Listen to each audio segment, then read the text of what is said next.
Missed an episode of your favorite podcast? Choose from over a decade of content in our archives, not just the latest episode. All free at gcnlive.com. This is your call to action. Get prepared, America. Economy, survival, energy, disasters. This is USAPrepares.com. Informative radio, educational radio. Interact now by emailing instructor@USAPrepares.com or text at 434-390-7953. Class, please take your seats. Now, your instructor, Vincent Finelli. Everyone all set? Cocked? Locked? Here we go. Your dial set correctly to USA Prepares. We're delighted you're in class with us today.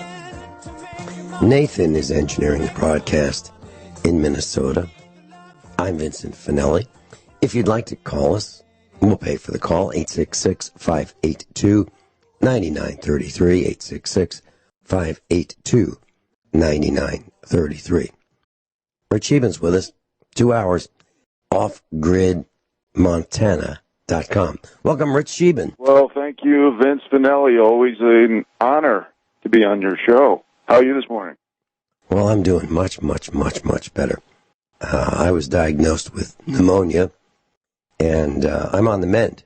So I'm able to broadcast today.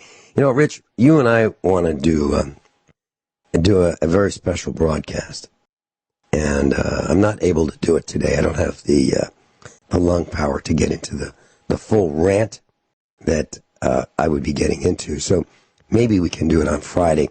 And that broadcast is called Targeted Return Fire. Targeted Return Fire. And what it is, and I'd like Rich to help explain this, but sometimes you get in a situation where things aren't so good, and you've got very little choice in terms of what you can do to solve this problem. Now, one thing you can do is put your hands up and say, I give up. Another thing you could do in some cases is just walk away and take a profound loss.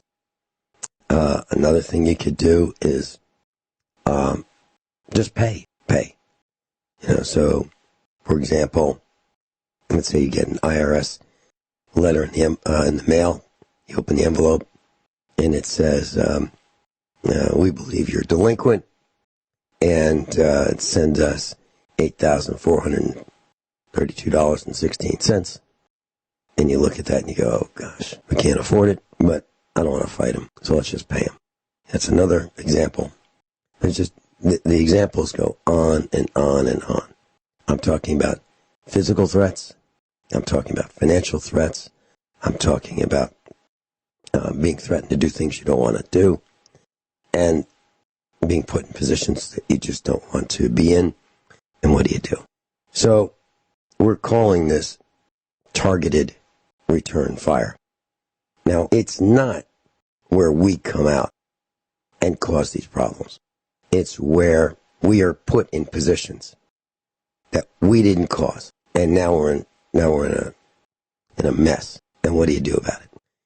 And this special will contain Vin Finelli's responses, real life, things that have happened to 3 generations of the Finelli family. My dad, me, and our children. And what we've done in these situations and how it's worked out. And I got to tell you, it's always worked out. And we've come out unscathed and smarter. And I don't think anybody on radio has ever taught this. Sun Tzu wrote a book about it called The Art of War. This is different. So it's not like we're plagiarizing Sun Tzu. Not like that at all. This is different. These are Finelli family tactics. Things that we've learned the hard way. Things that we've been forced to implement on the fly. And I think you'll find them absolutely fascinating. I also think you will have a different opinion of me after this. Some of you won't like me. Some of you will say, I thought he was a nice guy. Some of you will say, I can't believe it. Is that really the same guy? You really like that? And I'm here to tell you that you're going to find out. And the reason I'm doing this is I met, over the last couple of years, I've met a couple young ladies, and they're in the medical profession. They're on the front lines. And they're young mothers. And they are absolutely wonderful. They are the kind of person that you would want if you were in the hospital. You would want this kind of a person attending to you because of their compassion, because of their proactiveness, because of their vision. That's the kind of person you would want. And these two individuals are like that. And they're young mothers. They're married, happily married. I've never met their spouses. I've never met their children, but I don't need to, because I can tell what their children are like based on the exposure I've had professionally to their mothers. And I want these mothers to not be in a position where they have to back down or pay for things that they shouldn't have to pay for or get beat up. I don't want that to happen to them. And there are probably other mothers like that, and their fathers too. And this will be for those of us who aren't genuinely nice people, who have guns held to our heads, figuratively, and what to do about it. And the reason I'm going to tell you these stories is because if I were just to say, oh, all you have to do is this, if you're in a situation, it's not the same as saying, here's the situation we were in, I explain the situation, and then share with you step by step what we did. Some of these things I've learned from my father. Some of these things our children have learned from me. And my dad had an expression that he'd used very, very, very seldomly, and it came from his father. And his father said, half I'm going to tell you, the other half you got to know. And so I'm going to help you with half of it. And Rich Scheben is going to join in, and we're going to do our best to share this. And Rich, do you have any comments on what we're going to attempt to do on Friday? Oh, I do, and I wouldn't even mind giving a little, and by the way, that saying that your dad said is very profound. It makes a lot of sense, and this is why, one of the reasons why the powers that be are getting rid of family, getting rid of, boy, girl, man, woman, husband, wife, basically anything to do with traditions, heritage, and culture that made America great, because they want to get rid of the team.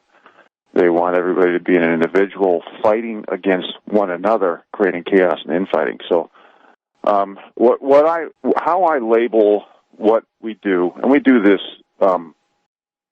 it's not just going to be a Friday phenomenon. We both do this on a semi-regular basis, and I look at it as fighting for the little guy.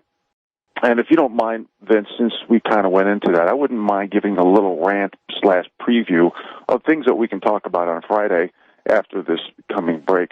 But basically, the little guy has no opportunities because political correctness, Keynesian economics, demographics, central bank corrupt monetary policies have eliminated so many opportunities, especially with affirmative action quotas and group identity politics, because we've destroyed America from within. We've rewarded mediocrity for generation after generation. We're a country of law of diminishing returns.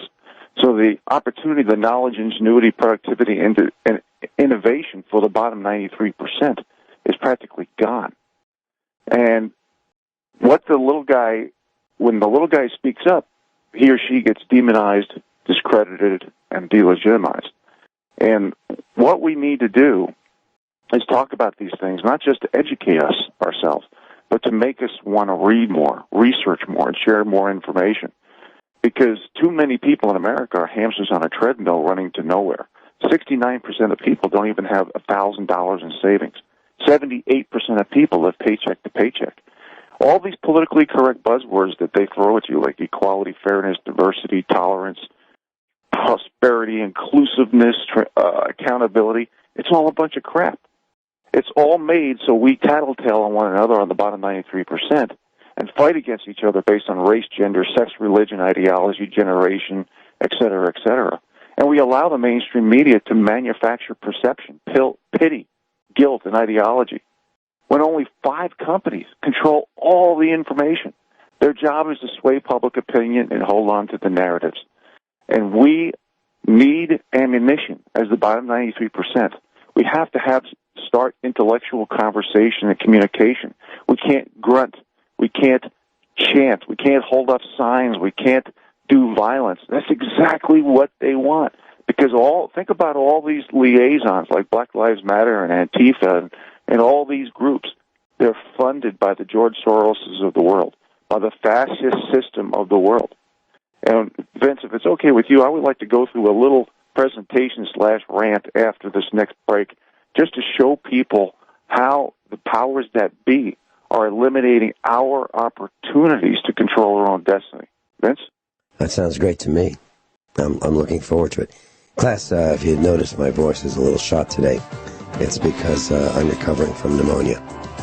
And I got a pretty nice dose of bacterial pneumonia. It took me down for about a week.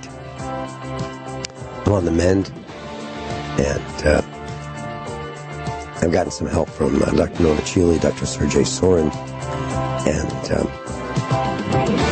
I think I'm going to keep improving. Rich Stevens with us. Rich, please continue. Well, thank you, Vincent. And so, folks, what I'm trying to do is help out the little guy. That's my main purpose in life at this particular point in time. Because we don't have representation. We don't have the ability to have protection under the law. We don't have the ability to have restitution. And I want to go over a few things. First of all, with all this talk about QE, quantitative easing, money printing, we have to remember that the top 95% of that money goes to the top 1 to 7% of the people. Okay? So when you print money, QE has basically been to create liquidity for the banks, to lend stocks, bonds, etc., basically feather the nest of the wealthy, cheap money for the corporations. But it's not meant to stimulate the economy. QE is destroying the dollar. Money printing is destroying the dollar, especially when you just press buttons and give it to whomever you want, like special interest groups, PACs, grants, lobbyists, the big corporate oligarchies. And I think most of you who listen to the show know that fascism is when the big corporate oligarchies have created an alliance with big government. That's what it is. That's what we have today. Only 4 to 6% of people make their primary income from being self-employed. So when our dollar becomes weak, you can't grow debt at 6 times the rate of economic growth. And who's going to want to buy our dollar? So when we sell treasury bonds, who's going to want to buy it?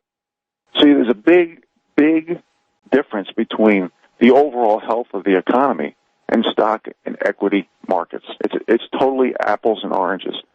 When we have a country that will replace hard work, effort, proven results, and qualifications for corruption, manipulation, deception, and nepotism, we've created a caste system in America.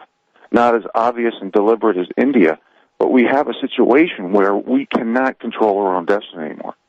Next thing I want to talk about is stock buybacks. You hear about that and you read about that every 5 minutes right now.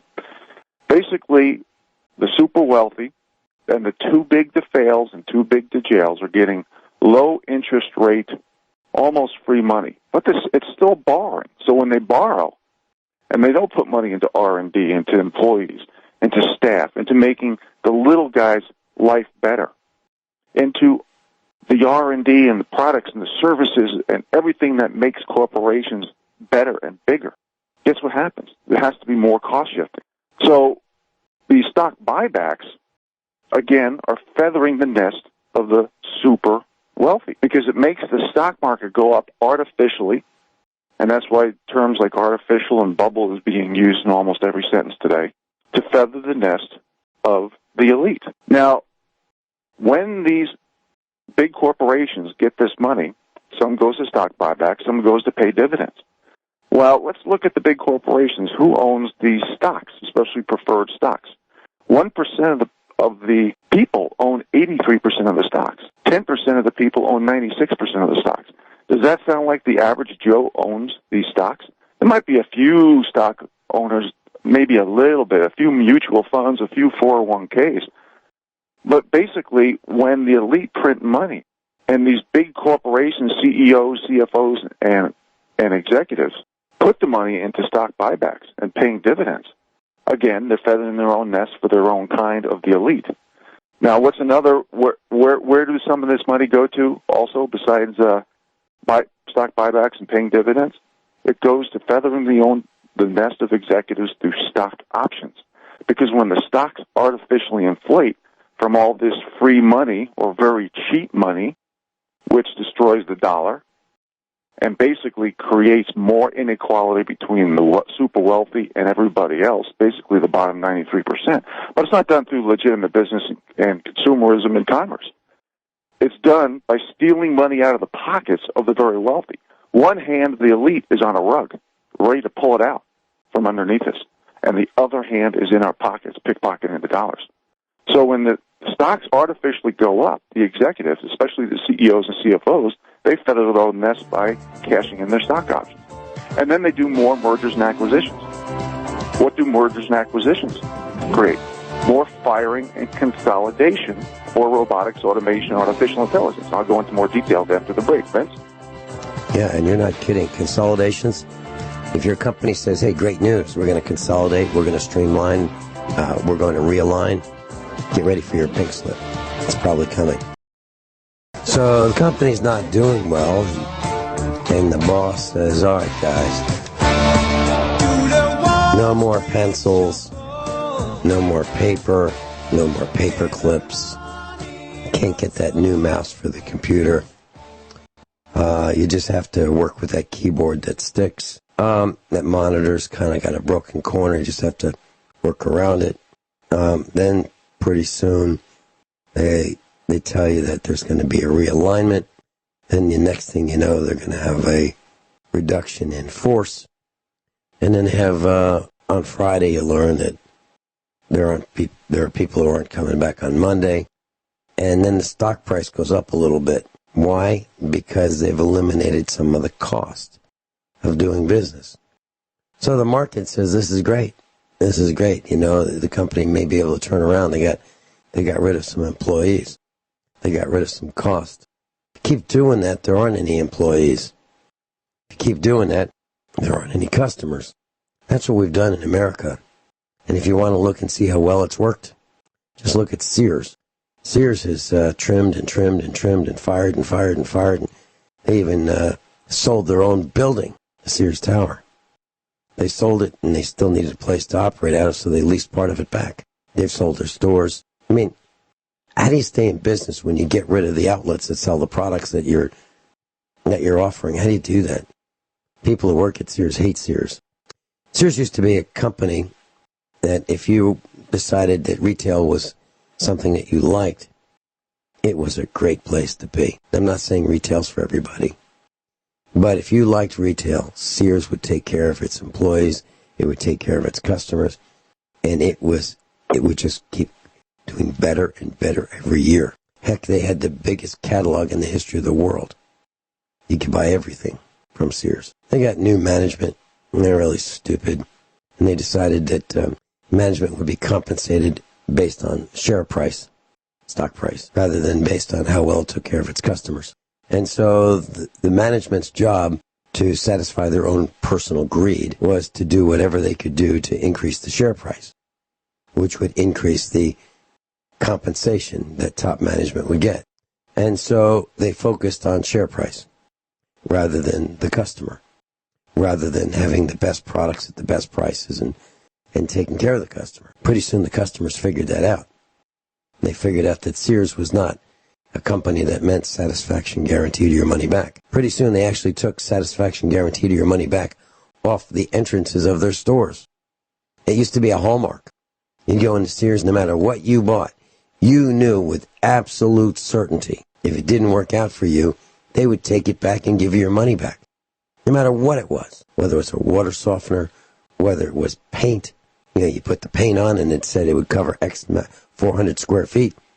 And it covered 300, and you'd say, hey, you know, I'm using more paint than I'm supposed to. It's costing me more, and they'd give you more paint. That was the old Sears. The new Sears is nothing like that. Why anybody would go into Sears today, you'd have to have a real special reason. A real special reason, like they have lifetime guarantee commercial hoses 50 feet for a farm for $20. That's a special reason. Best in their class hoses. I did that, about a year ago. But I don't expect the guarantee to hold out because I don't expect Sears to be there. And I knew that going in. But in terms of what I needed, a hose that I could use to put out a fire if we had one on the farm, I've got those Sears hoses all over the place. Because you can leave them out and they won't get ruined if they freeze, as other hoses might. Other than special reasons, I can't see it. Special purposes, I can't see a reason to go to Sears. And Sears is not alone in this. Our companies have been destroyed from within by the people who run them. Our schools have been destroyed from within by the people who run them, like the superintendents. What we're talking about is the people at the top are destroying America. One corporation, one business, one school, one institution at a time. And during the break, I was thinking about something that one of the phrases, people who work for the government would say, well, how much time do you have in? Let me say that again. How much time do you have in? That means, how close are you to retirement? Now, they don't say, how long have you worked here? It's how much time do you have in? Because they don't work. They just show up sometimes. They don't have real productive jobs. I'm talking about government employees. By the way, there are 13 of us for one of them. 13 non-government employees for every government employee. Can you imagine? There's that many of them. What the heck do they do? We're able to run our farm without having that percentage of non-productive supervision. Believe it or not, we can do it. We don't need these government parasites at every turn. We really don't. But we've allowed it to happen. And whenever I see a sign that says, vote yes for the new tax, I can't believe it. I can't believe that people would vote yes for a new tax. A new tax is another tax. Have people lost their minds? Another tax? Heck, an East Coaster was a state that was a little short on money. So they had a temporary 0.5% sales tax. Temporary. Well, it worked pretty well. And then they just added another 0.5%, which doubled the tax. And the generally dumb public didn't revolt. And then it went up again, and again, 2%. Well, it's only 2 pennies. 2 pennies, heck, that's no big deal, right? Now it's darn close to 9%. It's out of control. These guys need to be fired. You need to run for office. And your campaign motto should be no. No. Whatever it is, no. How about if no? Unless it's eliminate. If it's, how about we eliminate half of the government employees? Yeah, that's a good start. For day number 1. Day number 2, let's take out another half of what's left. And by the end of the week, we would have been somewhat productive. We don't need all these parasites. Honest to God. And we let it happen. Not me, I fight it every step of the way. But I'm outnumbered. In my little village, people think that I'm radical. They like the government. They like the government. They like these people who show up and increase their real estate taxes. They like these deputies and sheriff's cars cruising through their property. They think that paying taxes is normal. And paying more taxes is normal because everything goes up. And they think that's normal. They think that higher prices, well, that's just the way it is. It doesn't have to be like that. It's crazy.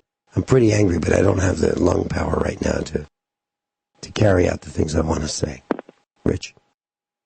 Yeah, let me mention a few things, address what you said, then I want to go and mention some specific examples, like you mentioned Sears, about how the big corporate oligarchies, with the help, the alliance of big government, is getting away with murder. And this is one of the reasons, first of all, I want to throw a little disclaimer out there. We're not anti-government. What we are is anti-too overspending government, too big government, too corrupt, manipulative, deceptive government, anti-accountability, transparency government, anti-foreign-owned, foreign-run government. And if you look at what's happening with the UN, they have hidden vehicles and weaponry all over this country. People in Chicago are asking for the UN to come in and clean up the streets because they create the problem, reaction, and solution. It's pretty obvious that we're heading towards a very bad place. And, you know, just remember the old saying back in the 60s and 70s, just do your job? Well, that doesn't apply anymore. We need whistleblowers. We need heroes who work for these big corporate oligarchies, who work for the big government. Look at the corruption and the selling out in the DOJ, the FBI, the CIA, all of our intelligence agencies. They're all bowing to the highest bidder and don't give a damn about the average American Joe. In other words, the bottom 93%. So what I want to do is talk about more specifics, some of these big examples. We'll start with Amazon. You know, Jeff Bezos gets $1.48 from the taxpayers for each box shipped. Hello? I mean, it doesn't even, we're in a Twilight Zone episode. This company made $5.6 billion in profits and paid zero in federal taxes. You heard me right. Amazon made $5.6 billion in profits and paid zero in federal taxes. Do you pay federal taxes, America? And we'll go into more detail and specificity after the break. I thought I was angry. Wow. We'll be right back. Off-grid Montana. Rich Scheben. Please continue. Well, thank you, Vince. Yeah, folks, as you can tell, Vince's voice is not up to par, and I think he's kind of faking his recovery because I threatened him just a couple days ago that if he didn't get better, I'd show up at his house with a voodoo doll and a mask and a rattle and start chanting and singing. And he said he warned me that he's got video cameras everywhere. and when I first said that to him via email, he immediately called me up and said, Rich, don't send me anything like that again because I laughed so hard I almost died. So don't believe him when he says he's getting better, okay, folks? It hurts. He just doesn't want me to show up with my voodoo stuff and chant and sing. So, okay, that being said, I had to loosen it up a little bit, Vince, because obviously this is very serious stuff. I want to talk about some other corporate oligarchies that basically get away with murder, okay? Drug giant pleads guilty, fined $3 billion for marketing, okay? They're talking about GlaxoSmithKline here, involved in illegal promotion of some of its products, failure to report safety data, and alleged false price reporting as part of the largest healthcare fraud settlement in history, basically defrauding Medicare and Medicaid out of billions of dollars. Now, I'm reading this from the article, folks. This is published information in the public domain. I'm not making this stuff up. So for you hundreds of millions of Americans who have paid into the kitty, into the system of Social Security / disability / Medicare, and when you have one company defrauding Medicare and Medicaid out of billions of dollars, and when your Medicare or Medicaid becomes beer money, it already is beer money, but this is what's happening with everything I'm talking about, from QE to not stimulating the economy, giving money to all the big people. This is what's happening. The little people is being forgotten. They're literally sticking their hands in your pockets while pulling the rug out from underneath you. You can defraud the people out of billions of dollars of Medicare and Medicaid, and nothing happens to you. You just pay out of your cash kitty because you've stolen so much from the people. So what happens when, in a few years, when you keep reading all these entitlements are going broke? First of all, Social Security is not an entitlement when you paid into the damn thing, okay? But what happens when you're getting less and less because the money is getting more and more devalued? Are you going to go to GlaxoSmithKline? Is GlaxoSmithKline going to open their doors and say, hey, come in and take all the chairs and computers and everything you need? We screwed you. Come and get it. Now, when I was talking about dividends earlier, okay, let's remember this. 1% owns 83% of the stock. 10% of the people own 93% of the stock. So for you people who own GlaxoSmithKline stocks, let's say white hat hackers, puts your name out in the system and gives it to all the people in America. Are you going to open your doors for all the fraud that this company's taking money from the little guy? Are you going to give it to the people? Just ask. Now, look at Nestle. Nestle had a $500 permit, stole 27 million gallons of water from California. California, most of the time, is in a drought. I believe it's in a drought right now. So for all you farmers and all you people who are living off the land in California, who can't dig a well, who has to have a permit, who has to go through the EPA loophole, and yet you have this huge company for a $500 permit stealing 27 million gallons of water to sell back to you? This is why the wealthy want universal basic income. They want to give you frickin' pennies on the dollar because corporate welfare they've had for decades, and they want to give you pennies. They want to give you beer money to satisfy you because they're afraid of you standing up for justice. Vince? I thought I was angry. Well, when we come back, Rich, I'd like to talk about some nomenclature we haven't used on this broadcast before. T12, T8, and T5. I'm going to tell you what it is. I'm going to tell you what our government has done to make your life more difficult. Just about all of you are going to experience part. Everyone all set? Cocked? Locked? Here we go. Hour number 2 of USA Prepares. I expect my voice will be getting better and stronger each day as we progress. Rich Scheben, I mentioned the nomenclature T12, T8, T5. That refers to the diameter of fluorescent long-style light bulbs or light tubes.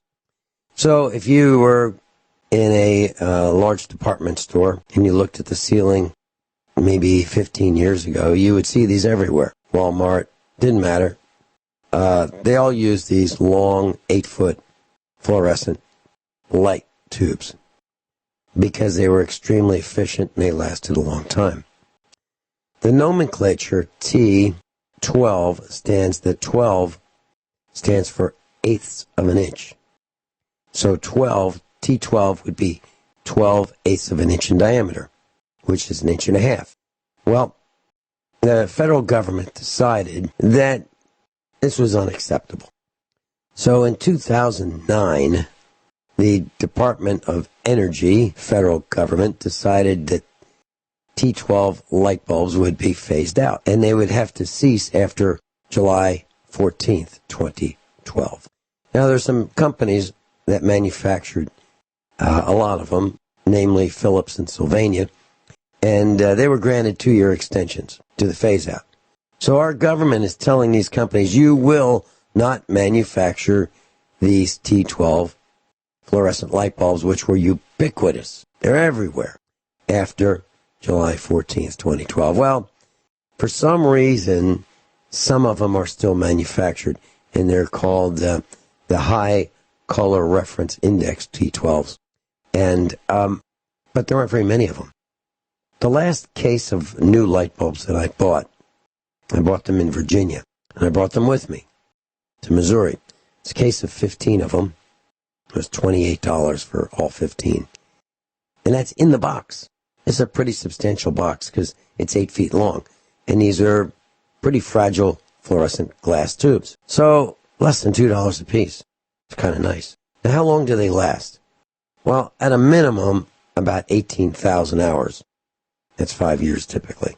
10 hours a day. But if you don't turn them on and off a lot, which is typically the case, they last about 10 years. Now, if you look at the fluorescent fixture, it's a metal box, usually it's painted white, and it has a couple ends on it that support the lamps, or the bulbs, or the tubes. And inside that metal box is a transformer called a ballast, B-A-L-A-S-D. When I bought the fluorescent fixtures for our farm here in Missouri, I bought 21 of them.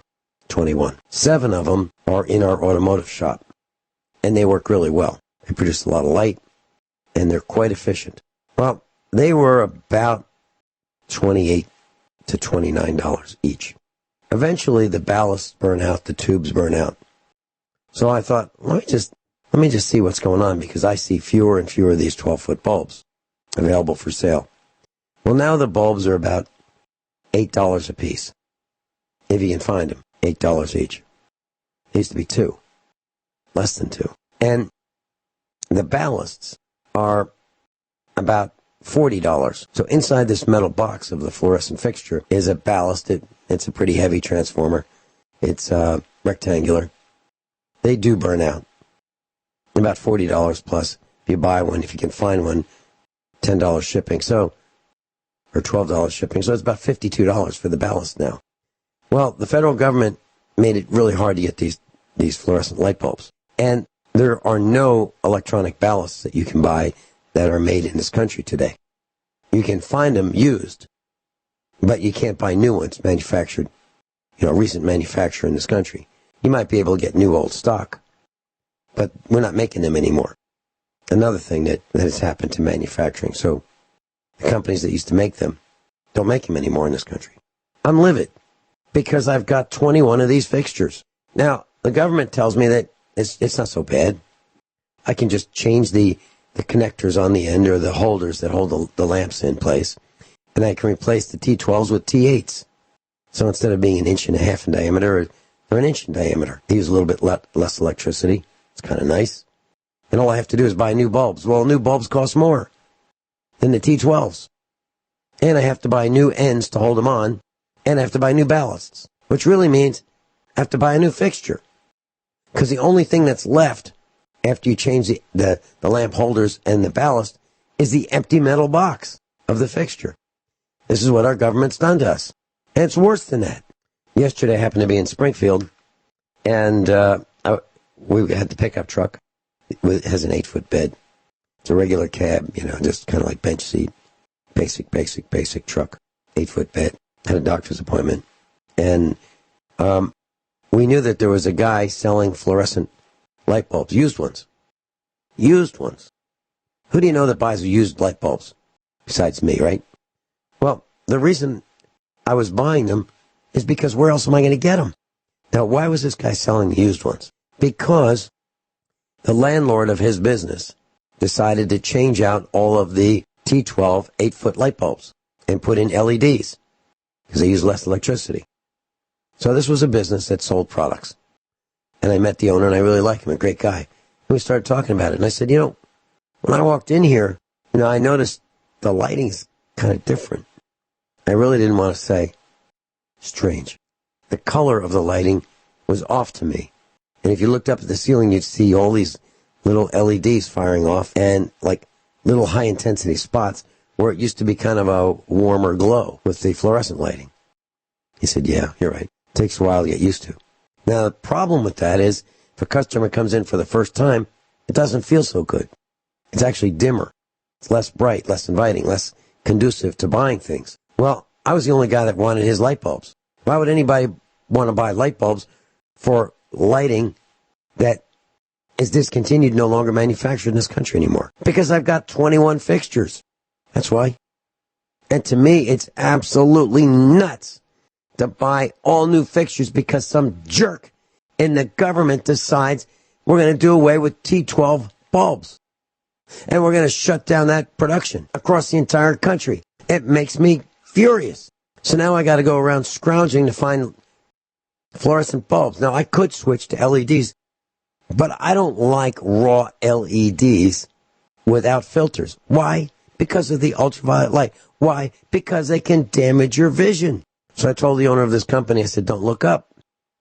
He asked me why. I said, because they'll damage your eyes. He said, no one ever told him that. I said, well, that's why I just told you. Because no one ever told you. That's why I did. Because I knew that no one ever told you. Why would they tell you? I said, did they tell you that your cell phone was going to give you cancer? And then he got it.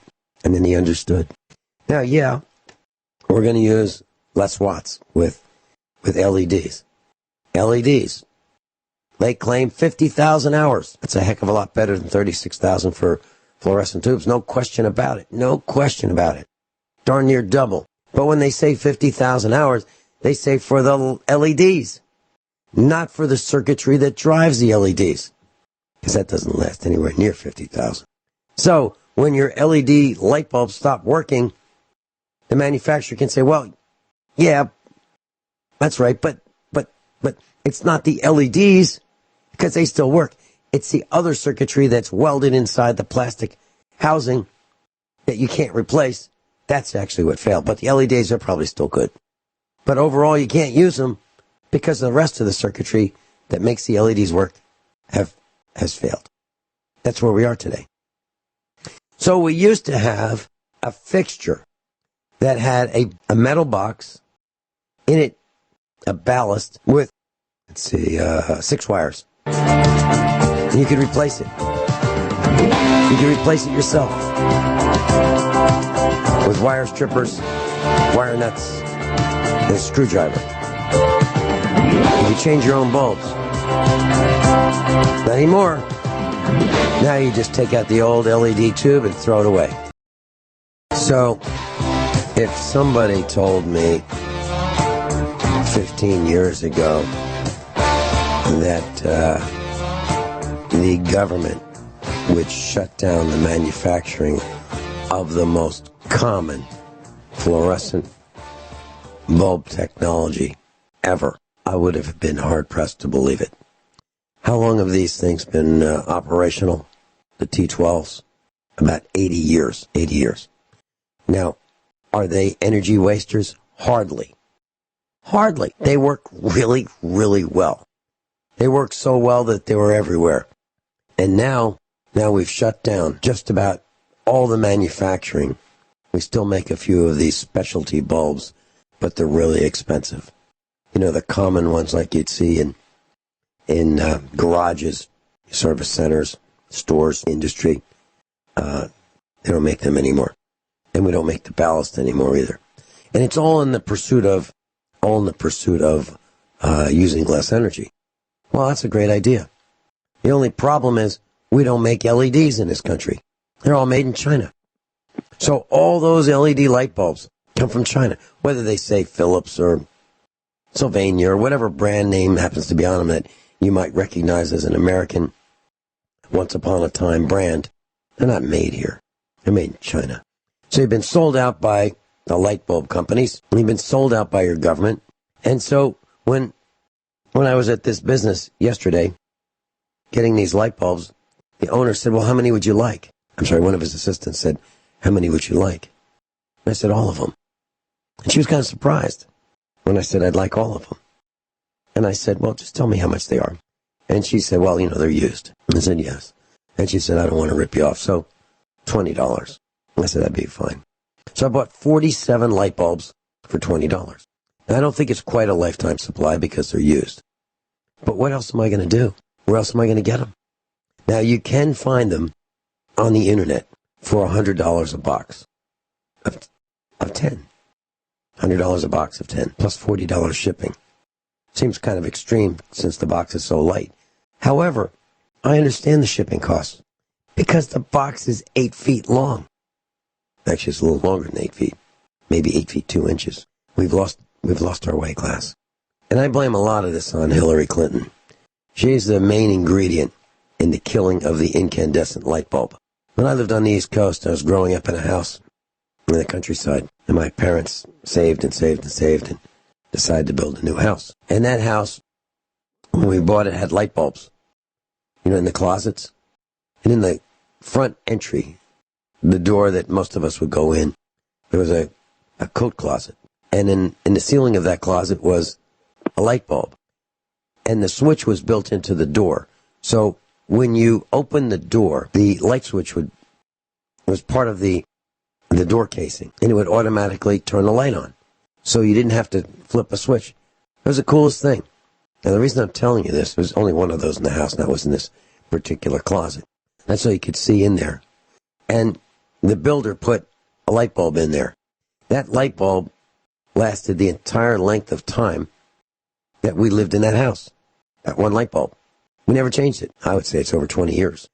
So there's something to be said with being able to make light bulbs that last a long time, that work. And that was the right light bulb for that environment. On, off, on, off, many times a day. A fluorescent light fixture is not the right fixture for that, because the light fixtures for on-off are not fluorescent. That's not the best choice. Incandescent is. Pastor Rich Sheben's with us. OffGridMontana.com. I'd like to share something with you, Rich. We have never talked about this. I got a call this morning from one of our farmer neighbors.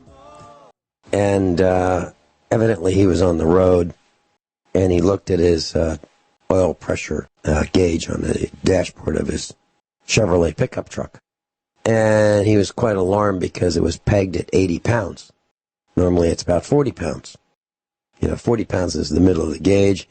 And the gauges are designed so that normal operating temperature is middle of the gauge. Normal oil pressure is middle of the gauge. Normal battery voltage, middle of the gauge. Well, this thing is pegged all the way to the right. And he was quite concerned, so he had his cell phone and he called the house.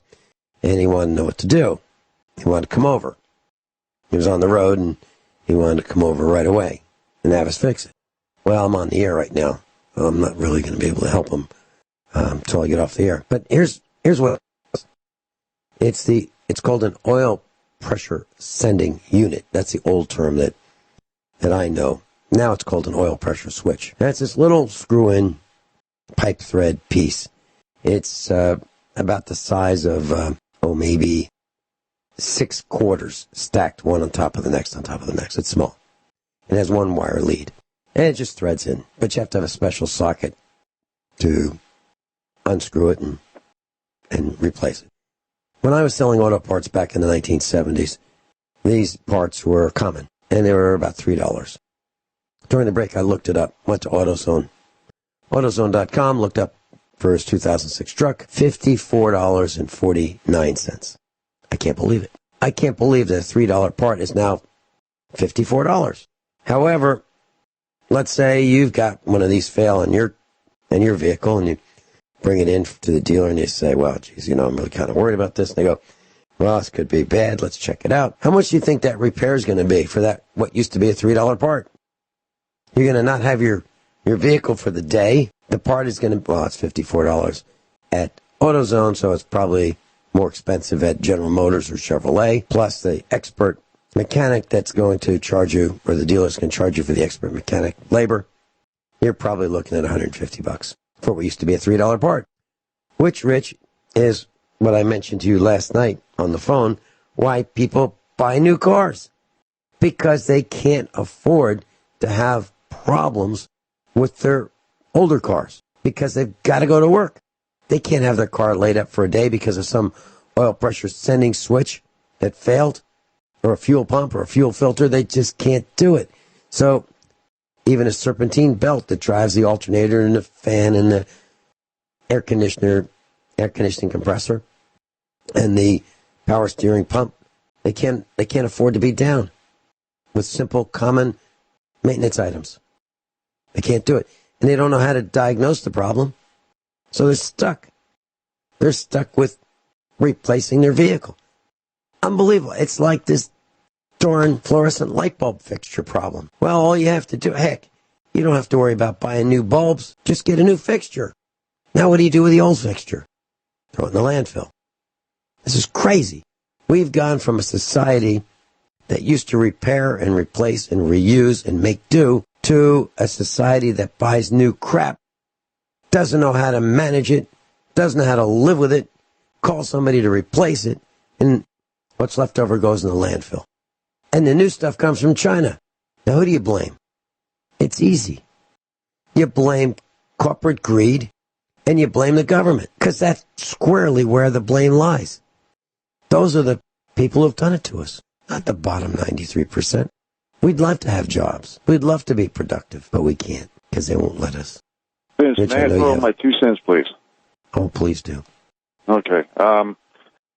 I haven't had an opportunity to respond to a lot of the things you've been saying, so I know we're running out of time, so I just want to discuss some of the things that you talked about. First of all, everything has to be sanctioned. from the top down. Everything that's being said, everything that's being done. And one thing we don't do here on USA Prepares is wait for the elite to tell us what to say and what to do and what to think and how to do it and who to do it with. So, first of all, a lot of this so-called for the benefit of less energy is a bunch of crap. It's basically the feather of the nest of the executives. You talked a lot about a disposable economy, no little guy representation, and whether it be cell phones. You didn't mention 5G, but I'm going to mention it, and so many things, DSL that's making us sick, in order to move the GDP numbers, which the GDP is basically a worthless barometer because it's all rigged. Has nothing to do with economic growth anymore. It's all propaganda to sell government debt. And what we really need is to reduce government size and cut government spending and give to the people who put into the kitty, like Social Security, for example, and not the other hundreds of other so-called social programs that's used to lower the bars of standards and expectations for getting a job and keeping a job, which is destroying America from within. So basically, what all these things that we're talking about right now is an offshoot of Keynesian economics. Okay, and as you know, I blame demographics, central bank corrupt monetary policies, Keynesian economics, and group identity politics, a.k.a. victim group status, a.k.a. protectionist group status, for our woes. And what Keynesian economics really is when in doubt, inflate. So part of this disposable economy, that's going to, let's get something new, even though it's not better. Let's basically make our money worth less and make you have to buy more. So that's basically what inflation is. And we've been doing this for about 80 years, and all it does is make it easier for the wealthy, okay? It's taking the money out of the pockets of the bottom 93% and giving it to the wealthy. It's central bank, top-down, no accountability, elite control, corruption and manipulation that's creating this incognito caste system. And what's the other word for that? Status quo. So now the government spends a lot of money because the private sector's broke. They've put themselves in the corner. So is the central bank, so is the big banks. We've basically kept these people afloat with liquidity by printing money, whether you call it QE or whatever the heck you call it, to increase GDP, which you got to create like $6 of debt to create $1 of increased GDP. And this is why I say we have to, as a people, as the little people, stop allowing the elite to use these artificial, inflated, not even, so many of these words don't even mean anything anymore. They've been hijacked by definition. For the bottom 93%, instead of saying increased GDP, it's not equivalent to happiness. We have to basically look at savings and debt-free, okay? Savings in the pockets for the bottom 93% and being debt-free is what moves economy, not printing money. Because as I mentioned earlier in the show, and I do often, 95% of the printed money goes to the top 1 to 7%. It depends on what you read, but it's in that category. And that's one of the reasons I talked about the bottom 93% versus the top 7%. So this Keynesian economics is what, Vince, you were talking about from the corporate standpoint, the government standpoint. It's elite interventionism at every level. Basically, print now, let's inflate everything, buy now, and pay later. And this has gotten us into, we're almost pinned.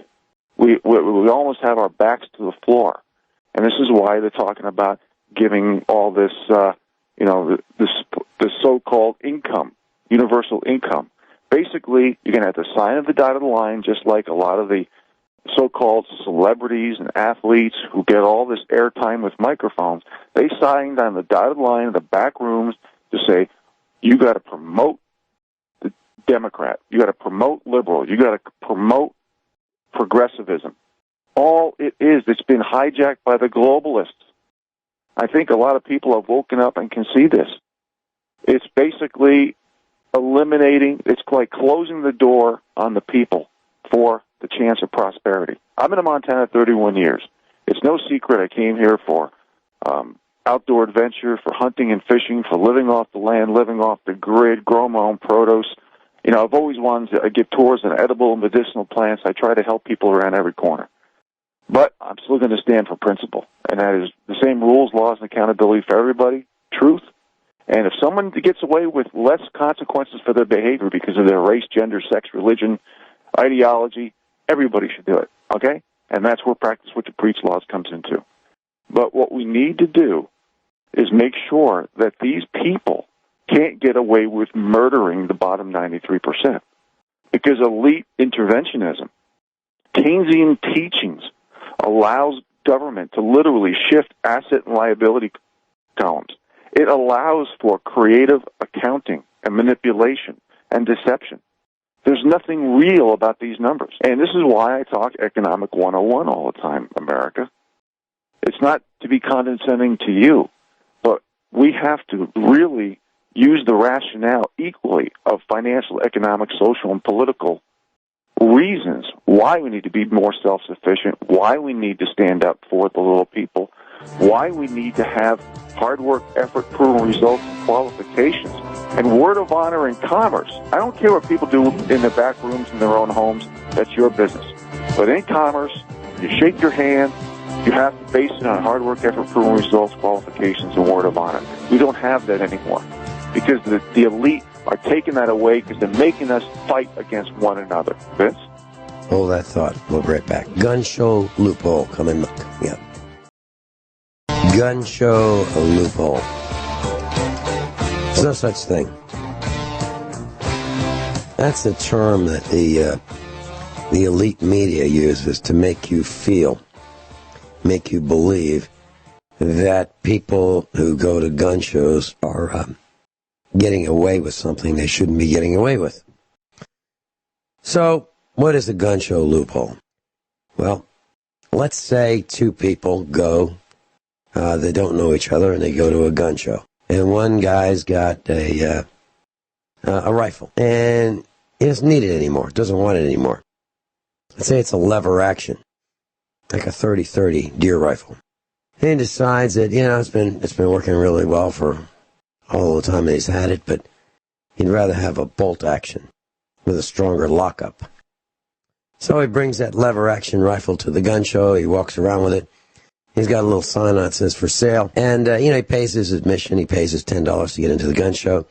And someone comes up to him and says, hey, that's a Marlin 30-30, right? And the guy who owns it says, yeah, would you like to see it? And the potential buyer says, yeah, if that'd be okay. And so the owner of the rifles hands it to the guy who's interested in looking at it and says, well, I'd like to buy this if it's for sale. How much do you want for it? And let's say the seller says, I'd like $400. And the buyer says, you know what? I kind of like that, but I was thinking $350. The seller says, okay. You live in Missouri? And the potential buyer says, yes. And the seller says, I do too. So if you're not a felon, this is a perfectly above-board transaction. Perfectly above board. It's kind of like, let's say you had a refrigerator and you wanted to sell it. Personal property, it's your refrigerator. You bought it, you didn't steal it. And you want a different one. So you put a for sale sign on it and put it on the curb or in your driveway, and people drive by on Saturday and somebody stops by and says, I'd like to buy it. How much is it? $400. Well, I was thinking $350. Okay, $350 is good. And the refrigerator's sold. Well, that's called a gun show loophole. Well, it's perfectly legal to do that. If you're selling your private, if you own the item and you're not a felon, you can sell it. And if you're not a felon, you can buy it. It's as simple as that. You don't need to tell the government that you've done it in most places. Now, there might be some foreign places that I wouldn't want to be in, like New York City, where you can't do that. The government wants to be involved. But I don't live there by choice. I live in a place where I can sell my personal property. So if I wanted to sell a gun, I could. If I wanted to buy a gun, I could. I don't have to register a gun, but I would have to have a background check if I wanted to buy a new one from a dealer. But you don't have to buy one from a dealer. You can buy one from somebody else who bought it and wants to sell it. Just like I don't buy cars from dealers. I don't buy new cars. I buy used cars and trucks for a lot of reasons. One of them is price. Well, the same thing's true with guns. You ever come in on the gun show loophole, as it's referred to by the elite media? Rich? Well, since you went on guns, and it looks like we're out of time, keep in mind 98% of mass shootings occur in gun-free zones. They're talking about making it 21 to buy guns. Well, let's make it 21 to vote. 1 million kids under 6 years old is on psychotropic drugs. You don't think that affects them when they get older? The doctors and pharmaceutical companies need to be liable. Liable. Vince? Yeah, and video games. Hey, how about these video games that teach people, young people, to beat them up, blow them up, shoot them down, hit the reset button, and let's kill more. They need to stop. That's something we need to do right now. Rich Shealy, thanks so much. I'll see you on Friday. Sounds good. See you.